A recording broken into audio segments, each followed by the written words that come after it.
আসসালামু আলাইকুম রহমতুল্লাহি বারাকাতুহু। সম্মানিত দেশ ও প্রবাসের ধর্মপ্রাণ মুসলমান ভাই ও বোনেরা, সবাইকে জানাই পবিত্র ঈদুল ফিতরের শুভেচ্ছা এবং অভিনন্দন। সবাইকে ঈদ মোবারক। ঈদের আনন্দ ও উৎসব সবার মাঝে ছড়িয়ে পড়ুক।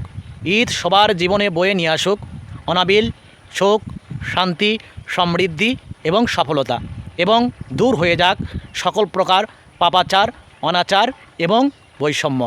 দয়া করি মহান আল্লাহ তাআলা আমাদের সবাইকে পবিত্র ঈদুল ফিতরের উসিলায় আমাদের গুনাহগুলো ক্ষমা করুন, মাফ করুন।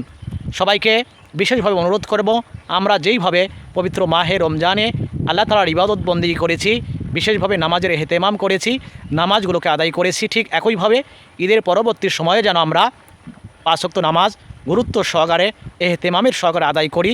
এই জন্য অবশ্যই আমাদেরকে শ্রেষ্ঠা মেহনত চালিয়ে যেতে হবে।